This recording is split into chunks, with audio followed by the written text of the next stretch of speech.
Dans les crimes motivés par la haine d'une race ou d'une origine ethnique est déclaré par la police. Le fondement de cette loi, le principe, c'est de protéger les gens des discours haineux. J'ai ici ce qui nous a été suggéré, je pense que c'est le Conseil juif qui est venu nous présenter ça, d'une communauté juive, il nous a dit, nous a référé à Statistique Canada. C'est assez surprenant ce qu'on a appris. D'abord, que le nombre de crimes motivés par la haine d'une race ou d'une origine ethnique est déclaré par la police au Canada en 2013 visait d'abord les Noirs.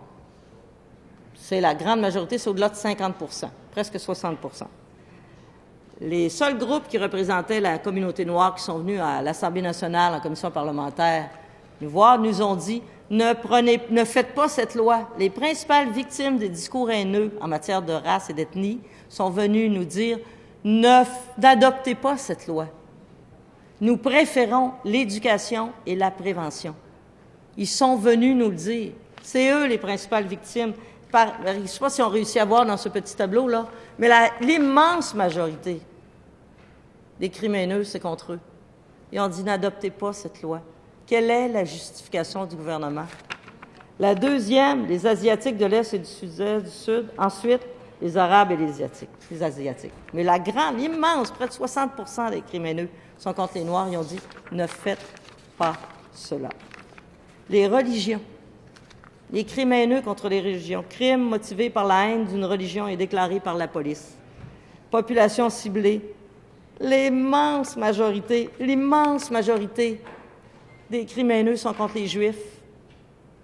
Les représentants des Juifs sont venus nous voir et ont dit n'adoptez pas cette loi. J'en ai encore vu hier soir qui étaient là. Ils sont venus à la soirée Québec-Italie.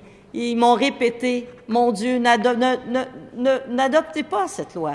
Ce sont eux les principales victimes des crimes haineux en matière de religion. Ils sont pour l'éducation, la prévention. C'est ça qui fait avancer une société. Je suis membre de la communauté gay. Les LGBT sont venus nous dire, les associations, sauf la Fondation Émergence qui n'avait pas vu ça sous cet angle-là, je le dis, là. Ils ont dit « Ah, avez-vous vu que ça pourrait être contre vous? » Ils ont dit « Non. » « Ah, OK. » On pensait être protégés, mais effectivement, on n'a pas vu que ça pourrait être un discours religieux contre les gays qui nous attaquent. Alors,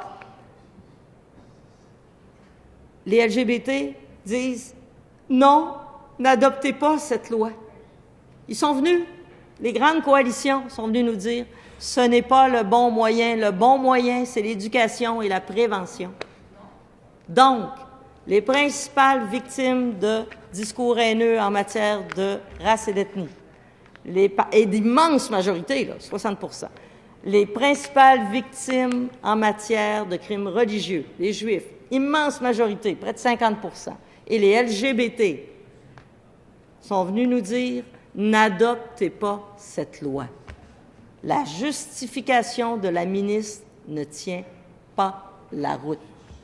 Le gouvernement doit y réfléchir et entendre les appels.